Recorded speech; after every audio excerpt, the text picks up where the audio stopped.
Halo semua, welcome back to IMAB Podcast. Perkenalkan, nama aku Rania. Hari ini aku nggak sendiri, aku udah ditemenin sama seseorang. Boleh dong bang, kenalin namanya? Kenalkan, nama gue Muhammad Zaki Zulkarnain, gue dari angkatan 20. Nah, kebetulan gue jadi salah satu peserta buat kegiatan pertukaran mahasiswa merdeka atau PM3 di Universitas Udayana. Boleh dijelasin nggak sih bang, apa itu pertukaran mahasiswa merdeka? Pertukaran mahasiswa merdeka, mungkin dari gue sendiri ya. Iya. Pertukaran mahasiswa merdeka itu kegiatan di mana kita bisa bertukar dengan dan belajar di universitas di luar pulau.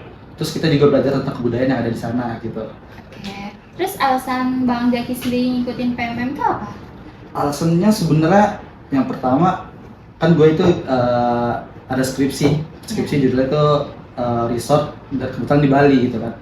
Daripada gue bayar tiket nanti ke Bali kan sekalian aja PMM, dan kebetulan PMM juga bisa di Bali kan. Iya. Nah, pilih Udayana karena Udayana kan universitas negeri di Bali gitu, dan juga pengen ngerasain gimana Bali gitu. Siapa yang nggak mau ke Bali? Iya sih, betul. Berarti selain abang mau ngikut kegiatan itu, sekalian ngeriset juga buat tentang TA yang Iya, abang pilih itu, kebetulan resort ya, Bali. karena resort kan juga marak di Bali, banyak di Bali Iya, gitu iya, kan. Jadi benar. banyak studi presiden yang bisa dilihat di sana gitu. Oke. Terus kalau sebelum kegiatan PMM ini itu kan harus ada yang dipersiapin ya bang, mulai dari administrasinya, terus barang-barang apa aja yang harus dibawa ke sana gitu. Kalau administrasi itu biasanya ada kayak surat kesehatan gitu kan, dari puskesmas bisa diminta. Terus ada surat pernyataan mutlak, itu biasanya di-download dari websitenya, kita tanda tangan dan tanda tangan dari rektor. Terus ada juga surat pernyataan konversi. Jadi konversi itu kita ngambil mata kuliah di sana dengan mata kuliah yang berbeda, dikonversi dengan mata kuliah di sini. Jadi itu udah persetujuan kita dengan Kaprodi atau pihak kampus. Oke. Terus untuk kayak rekening bank itu biasanya mereka pakai untuk PM3 kemarin, mereka itu pakai BRI sama BSI gitu. Jadi emang harus punya salah satu dari dua bank itu. Terus barang-barang apa aja sih yang abang bawa buat? Kalau barang-barang sih sebenarnya sama aja kalau kita pergi ngerantau ya, pengen di pakaian gitu. Kalau mau masak ya bawa panci listrik atau gimana. Tapi kalau gue sendiri tuh cuma bawa pakaian sih, selebihnya beli di sana gitu. Kalau selain barang-barang tuh kayak dari fisik atau mental juga harus ada yang dipersiapin gak sih bang? Kalau mental sih lebih ke kalau memang belum biasa kan, ketika PMM itu kita ketemu orang banyak banget tuh. Iya. Latar belakangnya beda-beda, agama beda-beda, ras beda-beda, daerah beda-beda gitu. Ya mentalnya lebih terbuka ya. Memang kalau kita di sini pendiam misalkan introvert gitu kan, pas sana lebih terbuka aja. Jadi kayak gak usah kalau mikir kenalan sama orang baru. Gak usah jaim lah ya. Ada image yang perlu dijaga. Iya, betul. Karena gue sendiri kayak gitu sih ya, mungkin kalau di sini agak pendiam dikit lah gitu kan. Iya, berarti selain pengalaman, sosialisasinya juga main ya bang di sana? Ya emang harus bersosial sih sebenarnya kan, jatuhnya kalau emang nggak bersosial ya nggak ada temen aja di sana gitu. Betul. Tapi selain abang ini dari Universitas Pancasila nggak ada lagi yang ke Udayana? Kalau untuk Udayana sendiri nggak ada sih, cuman sendiri gitu. Nggak ada. Tapi yang dari UP ini yang ikut PMM banyak selain abang? Kalau untuk detail berapa orang gue lupa, tapi salah satunya tuh ada juga dari arsitektur 2021 TEDI, dia Iya. di Universitas Internasional Batam di Oh, Batam. berarti beda ya? Beda. Buat kampusnya sendiri tuh, lu milih sendiri atau emang udah ditentuin dari kampus bang? Sebenarnya aturan dari PMM itu sendiri, kampusnya itu bisa milih di luar pulau asal universitas dan di luar pulau asal KTP. Kebetulan gue orang Padang, jadi gue nggak bisa milih Sumatera dan Jawa. Jadi pilihannya cuma Bali dan Nusa, Sulawesi, Maluku dan Papua. Nah untuk milihnya itu kan ada pilihan tuh 1, 2, 3 gitu. Gue milih di Udayana, Bali, terus ada Lampung Mangkurat di Kalimantan, dan Hasanuddin di Makassar gitu. Oke. Dan alhamdulillah lulus di Udayana. Emang Yang sesuai pertama harapan. ya berarti? Sesuai harapan. Terus kalau apa seleksinya itu ada beberapa tahap gak atau? Sebenarnya seleksinya sendiri itu cuma seleksi berkas ya. Oh, Seleksi berkas. Gak ada kayak tertulisnya? Gak ada. Setelah berkas lolos itu ada seleksi kebinekaan. Itu kayak gimana tuh, Bang? Itu lebih ke tentang kebinekaan kita secara kebagraman. Misalnya contoh kalau ada orang yang di luar agama kita, bagaimana kita menanggapi gitu. Lebih hal-hal seperti gitu. Keberagaman di Indonesia, entah kita menghadapinya kayak gimana. Terus juga kebetulan tes itu juga ada tentang kekerasan seksual gitu kan, bagaimana kita menanggapi gitu kan. Oh, seperti iya, itu. iya. Tapi kalau misalnya kita ikut program PMM ini, terus kita ikut tahap seleksi kan, itu bisa nggak keterima nggak sih Bang, atau semuanya tuh pasti keterima? Bisa nggak keterima, soalnya dia ada kuota di tiap-tiap universitas. Bisa Dan dia kelempar berarti ya? bisa kelempar dan bisa universitasnya nggak bisa dipilih karena udah memenuhi batas pendaftar. Dan kebetulan gue tuh daftar di hari kedua. Di hari kedua itu pun ibaratnya yang menerima UNED menerima 100 orang, yang daftar udah 2000. Oh, berarti harus cepat banget dong. Harus cepat banget. Berarti kalau misalnya daftarnya paling akhir-akhir itu bisa kelempar atau nyari yang benar-benar sisa? Sebenarnya bisa-bisa ya, jadi dia ada 7 pilihan, 3 wajib. Jadi kalau udah penuh 1, 2, 3, dia nggak ada pilihannya. Tapi di 4, 5, 6, 7 masih ada. Nah, lulus atau enggaknya dibalikin sama kementerian gitu. Soalnya emang ada temen gue yang di pilihan ke-7, dia udah hamin berapa gitu, lulus di Udayana. Kalau syaratnya sendiri tuh ada minimal IPK-nya kah atau Minimal IPK, gue lupa detail berapa, tapi sebenarnya kayak di 2,75. Berarti kalau di bawah itu nggak bisa? Nggak bisa, emang. Terus kalau di sana sendiri tuh kayak bersosialisasi juga kan tadi kata lu. Terus ada kayak perkumpulan PMM sendiri gitu nggak sih? Soalnya kalau di sini ada juga kan yang PMM dari angkatan gua, dan yang gua lihat tuh emang dia juga punya perkumpulan sendiri gitu. Jadi kadang dia suka ngumpul sama teman-teman PMM-nya gitu. Mungkin kalau kelompok-kelompok bisa dibilang di UNED itu kita ada 100 lebih mahasiswa jadi peserta. Jadi kita tuh dibagi 7 kelompok, dan setiap kelompok itu dinamain dengan nama-nama yang ada unsur Indonesia dan Balinya. Jadi kebetulan kelompok gue tuh dikasih nama Bhinneka Saba. Dia artinya bineka ya, berkumpul dari Sabang sampai Merauke, dan Saba itu pertemuan atau berkumpul. Jadi istilahnya bisa dibilang Bhinneka Saba penting dari daerah manapun tapi berkumpul gitu. Dan kebetulan kita ada 24 orang. Jadi 24 orang itu dari berbagai universitas, jadi ada dari Medan. Di paling ujung seingat gue tuh Medan, paling kanannya itu ada dari Merauke. Oh, sampai Merauke. Sampai Merauke. Jadi kita itu dibimbing tuh oleh satu dosen modul Nusantara. Kebetulan dia dari jurusan psikologi, Ibu Komang Rahayu namanya. Dan dibantu oleh 3 dosen officer. Dosen officer itu juga dari mahasiswa, dan 3 orang mahasiswa, dan juga dari jurusan psikologi gitu. Kalau Bhinneka Saba itu berarti abang sama kelompok abang? Iya, dari kelompok modul Nusantara. Jadi salah satu kegiatan utama dari PMM itu adalah modul Nusantara. Jadi modul Nusantara itu kita belajar tentang bagaimana keberagaman gitu. Ntar ada program-programnya, itu ada kebinekaan, inspirasi, refleksi, dan kontribusi sosial. Nah, jadi biar pembagiannya gampang, kita dibagi per kelompok gitu. Gitu. Berarti per kelompok tuh isinya 24 orang? 24 orang. Kalau kegiatannya tuh apa aja Bang selama PMM, selain belajar ya di kampus? Selain belajar, kalau misalnya secara di luar program PMM, udah pasti kita sering eksplor Bali lah. Iya, betul. Pantai-pantai atau kayak terjun, atau banyak lah daerah-daerah yang bisa dieksplor di Bali. Kalau yang modul Nusantara itu sendiri, itu kita dibagi jadi 16 kegiatan. Itu ada 18 kebinekaan, 5 refleksi, 2 inspirasi, dan kontribusi sosial. Mungkin secara gambarannya kebinekaan itu lebih ke mempelajari kebudayaan gitu. Di situ salah satunya ada kita belajar surfing, terus belajar nari Bali. Ada juga kita ke Pura Besakih dan Pura Mengening. Itu kita mengening itu melakukan kegiatan melukat itu kan proses pesucian diri dalam tradisi agama Hindu Bali. Kita juga melukat, terus coba sembahyang kayak gimana gitu.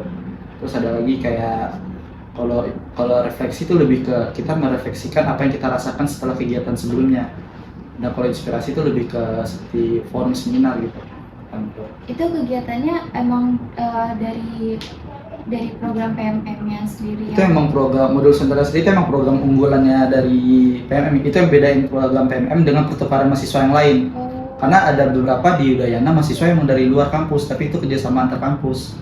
Iya. Jadi emang program unggulannya, dan kebetulan itu biasa kegiatan di jadwal itu Sabtu Minggu. Berarti nggak pas di jadwal kuliah ya? Nggak di jadwal kuliah. Capek nggak sih Bang bukannya? Sebenarnya capek tapi seru. Pengalaman baru juga, ketemu orang-orang baru. Terus kegiatan yang paling melekat banget di lu nih apa Bang? Kayak nggak bisa lu lupain, soalnya kayak itu seru banget. Kalau seru banget, yang pasti itu mantai sih, mantai. Mantai. Itu bareng-bareng berarti. Iya, itu biasanya kita nggak ada rencana aja sih, sore-sore itu kan kebetulan ada satu tempat kayak pantai gitu. Dan kebetulan memang ada di tempat gue itu yang paling dekat, dan dia itu tersembunyi lah, hidden gem lah. Oh, Itu ada pantai honeymoon namanya. Iya. Honeymoon, ya kita berenang aja di sana tiap sore. Berarti ramean gitu. Rame. Kalau tinggalnya sendiri abang di sana ngekos atau gimana? Kebetulan ngekos, terus buat pembayarannya sendiri itu kita dari PMM sendiri emang ngasih bantuan biaya hidup sebesar 1,5 juta, tapi dicairin itu dibagi 2 termin, jadi tiap 3 bulan pertama sama 3 bulan terakhir. Jadi untuk awal-awal kita emang pakai biaya sendiri dulu gitu. Iya. Dan untuk tempat tinggal sendiri sebenarnya itu karena kebetulan Udayana itu kan ada 2 kampus, sama di Sudirman dan Sanglah, itu di Denpasar sama Jimbaran. Jadi mahasiswa PMM Udayana itu emang dibagi 2 masanya. Satu, jadi ada 2 kos besar lah gitu. Oh iya. 2 markas besarnya anak PMM Udayana. Yang pertama di Jimbaran itu namanya Puri Dewa Barata. Yang anak Denpasar itu di Taman Sari. Walaupun sebenarnya beberapa mahasiswa ada yang mencar-mencar satu-satu, tapi itu 2 markas besar lah gitu. Kalau abang di mana? Di Puri Dewa Barata. Makanya kita juga Puri, biasanya Puri gitu. Karena emang dekat kampus, terus dekat pantai Jimbaran. Makanya kita sering main ke pantai gitu. Dan bayarannya sendiri itu sebenarnya kita karena kos biar lebih irit, itu kita berempat ke kamar. Oh iya, jadi bareng-bareng bayarnya. Bareng-bareng, dan di Puri emang kebetulan mayoritas di sana emang banyak banget mahasiswa di sana, bisa dibilang 70 orangan ya di kos itu. Kalau bareng-bareng gitu emang gak sempit banget satu kamar kayak gitu? Sebenarnya kalau dibilang sempit gimana ya? Kebetulan yang kos ini tuh sebenarnya hotel bintang 2 yang kebetulan kosong gitu kan. Jadi hotel yang emang bintang 2 yeah. yang ya hotel banget sih gitu kan. Iya. Yang kebetulan kosong karena kata pemiliknya pasca Covid, ya udah kita isiin rame-rame gitu. Ya jadi karena rame-rame yang gak ada rasa sempitnya gitu. Dan balik lagi mental yang dibilang di awal. Iya. Kesana itu bukan buat hidup sendiri kan, emang udah set dari awal, ya gue bakal hidup rame-rame sama orang gitu. Bersosialisasi. Ya. Kalau bayarannya sendiri itu nutup gak? Bisa dari yang PMM kasih sama dari bayar kos? Kalau dibilang nutup, jujur-jujuran sebenarnya ya kurang ya. Soalnya kan kebutuhannya bukan cuma buat kos, kita juga yang sewa makan, sewa motor. Belum kalau mau main kemana gitu. Paling berat tuh di mana? Paling berat ya di kos sama motor sih sebenarnya. Di motor sih. Kalau makan gimana di sana? Kalau makan sebenarnya makan di sana tuh lebih mirip kayak kita mahasiswa juga bingung mau makan apa kan, yang ujung-ujungnya ayam geprek. Iya sih, betul. Gitu. Tapi di sana bukan kebanyakan kayak dibilang daging babi. Halal gitu juga enggak sih. Sebenarnya di Bali juga banyak kayak warteg gitu kan. Beda-beda namanya tuh. Ada warung Jawa, warung Banyuwangi. Oh berarti bukan warteg? Bukan warteg. Warung Jawa, warjau gitu, warung Banyuwangi gitu. Dan lucunya mayoritas anak PMM juga bingung mau makan apa. Jadi ujung-ujungnya tuh ada 3 pilihan lah gitu makan. Apa aja? Ada salah satu namanya itu ada gogo, itu kayak kalau mungkin kalian tahu kayak sabana lah di sini. Oh iya. Kayak fried chicken. Kalau gogo, kalau enggak itu warung tadi, kalau enggak gacoan udah 3. Oh gacoan ada juga di sana. Apalagi emang banyak yang daerah mereka emang belum ada gacoan kan. Iya. Pas nyampe Bali, gacoan emang enak banget ya. Pasti rame banget. Jadi apa-apa gacoan gitu. Jadi emang pilihan makanan cuma 2 malah. Kalau enggak gogo gacoan udah. Bosen gak sih bang makannya itu mulu? Kadang bosen, kadang ya udah gitu. Terus kalau masakan rumah gak sih kadang kayak? Kalau masakan rumah, kan gue rantau ya di sini. Oh iya. Emang ya nggak terlalu banget sih. Kalau masakan rumah ya nasi padang ada. Gitu. Berarti ini tuh PMM tuh abang ngekos bukan yang pertama kalinya ya? Bukan. Di Universitas Pancasila juga ngekos. Berarti kayak nggak kaget-kaget banget lah ya? Kaget banget sih kalau buat hidup ngekos gitu. Oke. Kalau kegiatan di luar PMM itu abang ngapain aja bang? Biasanya kita lebih sering di kos ya, karena kebetulan kan kos itu rame banget kan sih. Yeah. Emang dapat temennya di sana gitu kan. Ya kita lebih sering nongkrong aja di kosan gitu, nongkrong gitu. Terus kalau udah rada-rada sore ke pantai-pantai, karena kan kita cobain ke pantai-pantai yang belum kunjungin, pantai-pantai yang belum pernah gitu. Dan sebenarnya yang bikin jadi PMM ini apa sih seru banget gitu kan, karena kita emang kita sekos gitu. Yeah. Jadi emang selalu ketemu, selalu ini kan, kalau bareng-bareng juga. Tuh inget banget bisa gue kalau lagi ngapain gitu kan, sore-sore ada aja yang manggil gitu. kayak pantai gitu. Berarti emang selalu explore gitu selalu tuh explore ke sana. nggak diem doang ya berarti Iya, kalau selalu nggak ada ada kegiatan. aja yang kegiatannya sore gitu. Sore biasanya kan kita pagi sampai siang tuh udah kuliah. Nah, sore itu udah pasti kemana-mana gitu. Kalau tadi kan Abang ada modul Nusantara ya, Ah. yang paling berkesan banget di modul Nusantara itu apa sih? Karena kalau modul Nusantara kan tadi ada 4 ya, ada kebinekaan, refleksi, inspirasi, sama kontribusi sosial. Ya, Kalau yang berkesan itu salah satunya yang di kebinekaan itu ke Pura Mengening sama Pura Besaki gitu. Karena emang ngerasain melukat gitu, melukat yang memang kebudayaan Bali yang kita bersuci di pura dengan ada tata caranya gitu. Kita jadi benar-benar belajar bahwa kayak perempuan yang lagi halaman gak boleh masuk, yang laki-laki harus pakai pakaian gitu, cara nyiram air ya ke kita gimana gitu, banyak tata cara yang kita pelajari sehingga kita tuh jadi ngerti mungkin dari kebudayaan Bali, dari Hindu seperti ini ternyata budayanya gitu. Terus ke Besaki juga, itu Besaki itu kan pura paling terbesar di Bali, makanya disebut Mother Temple Besaki kan. Nah di sana itu emang kita benar-benar pakai pakaian adat Bali banget. Kalau yang Mengening tadi itu pakaian adat Bali untuk bersuci, yang di Pura Besaki itu untuk sembahyang. Jadi benar-benar dia berasa banget lagi ngalamin experience kebudayaan Balinya gitu. Yang ngajar itu berarti yang warga-warga lokal yang di sana ya, Pak? Kebetulan memang ada yang di puranya itu sudah pasti ada yang ini kan, yang jaga gitu. Yang kalau di Pura Besaki itu ada yang guide-nya, bahkan guide itu bisa banyak bahasa. Jadi ada berbagai wisatawan, ada yang di luar negeri, ada Spanyol, ada dari luar juga gitu. Berarti itu emang udah kerja sama PMM Memang ya? kalau kerja sama PMM itu sendiri lebih ke dosen modul Nusantaranya. Oh. Dosen modul yang ngerancang, kan tiap kelompok ada 7 kelompok, tiap kelompok punya dosen sendiri. Iya. Mereka yang ngerancang bakal kemana. Jadi tiap kelompok itu beda-beda tujuannya sebenarnya, walaupun ada beberapa modul yang sama gitu. Selain ke pura itu ada lagi nggak Bang kegiatannya? Yang paling berkesan? Iya, yang paling berkesan. Yang berkesan itu sebenarnya salah satunya itu ada kontribusi sosial gitu. Kontribusi sosial kita kontribusi sosial di salah satu sekolah dasar SD 3 PET di Nusa Penida. Nusa Penida itu kan salah satu destinasi favorit lah kalau orang ke Bali. Iya, betul. Yang menjadi berkesan itu karena kebetulan kontribusi sosial itu jadi modul Nusantara terakhir kita. Itu benar-benar kayak salah satu titik perpisahannya kita lah, perpisahan dimulai gitu kan. Iya. Sebelum pulang gitu. Jadi harunya berasa banget gitu kan, momen-momennya itu emang tiap detik, tiap menitnya itu berasa banget gitu. Walaupun setelah dari Nusa Penida kita masih ada 2 minggu atau 3 minggu lagi sebelum pulang kan. Iya. Tapi itu karena modul terakhir kegiatannya emang kita bentuk kepanitiaan. Jadi sebelum ada 2 minggu 3 minggu sebelum itu kita bikin kepanitiaan rapat. Jadi karena rapat pun kita jadi makin bonding gitu. Iya, betul. Pas ke Nusa Penida makin bonding gitu kan. Jadi paling berkesan itu di Nusa Penida. Sedih ya Bang ya? Bilang sedih ya sedih, bilang seru ya seru gitu. Tapi lebih banyak kan senengnya dong pasti. Pasti sih. Terus kalau perbedaannya gitu apa aja sih Bang? Di yang Universitas Pancasila sama di Universitas Udayana tuh apa aja yang paling signifikan? Beda konteks budaya kayak gimana? Mungkin kayak beda kulturnya atau kayak beda pembelajarannya? Beda kultur dan pembelajaran. Kalau pembelajarannya mungkin beda sih, karena dari universitas pun kita swasta negeri pasti ada betul. Nah, pasti ada beberapa perbedaan dari kurikulum dan segala macam. Kalau dari kultur sendiri udah pasti beda dong gitu. Di Unmul sendiri emang karena di Bali dia juga negeri, jadi ada emang banyak dari luar daerah pun walaupun bukan PMM.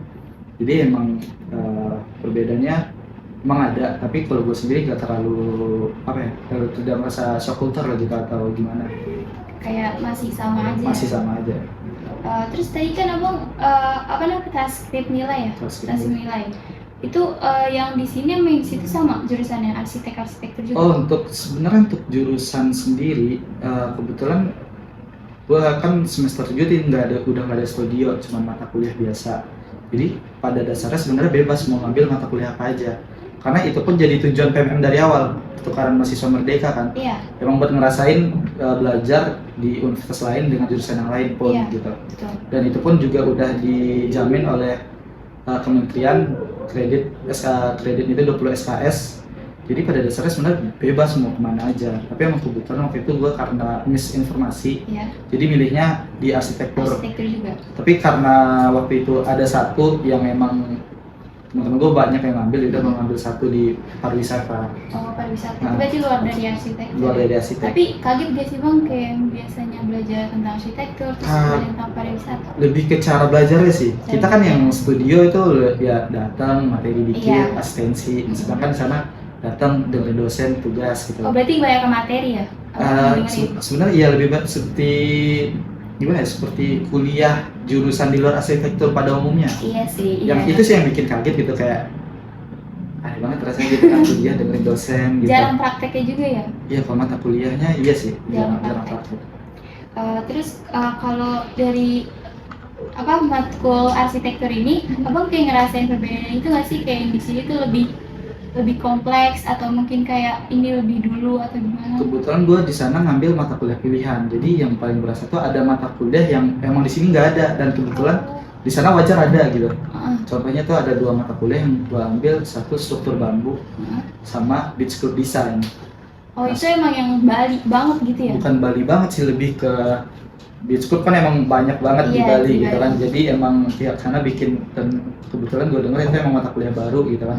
Jadi emang buat mata kuliah pilihan yang kita bisa belajar hal-hal yang mungkin kita nggak expect juga, tiba-tiba bisa desain beach club gitu Iya. kan. Jadi lebih menarik mahasiswa gitu. Dan itu juga masuk sama TA lu gitu kan bang, jadi Bisa sekalian dibilang masuk belajar. juga dengan TA gitu, dengan ada bisa dipelajarin dari sana. Berarti dapat lah ya Dapat ilmunya lah dari gitu. situ. Terus struktur bambu juga jarang banget yang mempelajari kan Mm-mm. di kampus. Berarti di sana lebih detail dikasih taunya. Apa lebih gimana? lebih kayak nggak pernah ada aja gitu yang ngajarin kalau di kampus gitu. Baru baru tahu baru banget gitu gitu ya. dapet, ternyata di UNAD ada mata kuliah itu gitu. Kalau benefit yang lu rasain sendiri dari ikut PMM ini apa sih bang? Kalau benefit, Mm-mm. kalau bisa benefit yang di sana yang udah pasti bantuan hidup ya, karena cukup terbantu kan gitu Iya. untuk sewa motor, makan dan kos gitu. Terus benefit yang secara sosial udah pasti berteman dengan banyak orang gitu. Iya, Dan kebetulan emang dari Sumatera ada, dari Sulawesi ada, dari Maluku ada, Papua ada gitu. Jadi belajar, kadang-kadang belajar logat, kadang-kadang ke orang Papua juga pakai logat Papua ngomongnya gitu. Jadi banyak bahasa yang diterima, banyak culture yang diresap gitu kan. lu juga belajar sama mereka dan, gitu ya? dan juga bahkan dari agama dan kebudayaan pun kita jadi tahu dari sudut pandang mereka yang mereka alami selama ini tinggal di Indonesia pun gitu kan. Nah, jadi kayak lebih memahami, lebih bertoleransi sih, paling gede itu bertoleransi. Jadi ngerti sudut pandang mereka kayak gimana gitu. Jadi benefitnya itu lebih ke pengembangan diri sih sebenarnya. Sama pandangan lu juga Pandangan lebih Lebih beda. terbuka Terus banget kekeluargaan udah pasti emang ada beberapa orang di sana yang emang gua anggap seperti anggota keluarga Saudara, sendiri gitu, iya. emang saudara sendiri gitu. jadi kayak udah deket banget. Udah deket banget gitu. Berarti sedih ya pas udah bisa gini. Sedih. Masih keep in touch gak? Maksudnya kayak masih chatan? Masih keep in touch.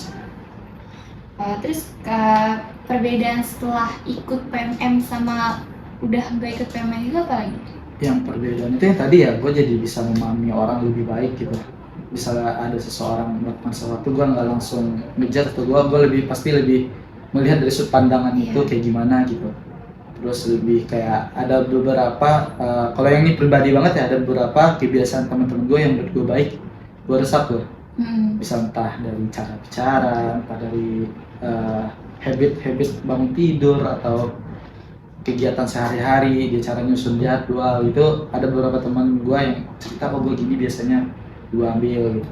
Itu juga ikut belajar Ya, gitu. lebih sebenarnya keuntungan yang terbesar tuh lebih ke pengembangan diri gitu, mengimprove diri gitu. Yang lu rasain banget. Yang dirasain banget tuh pengembangan diri gitu. Kita jadi ya gitu lebih mengerti tentang orang dan diri sendiri gitu.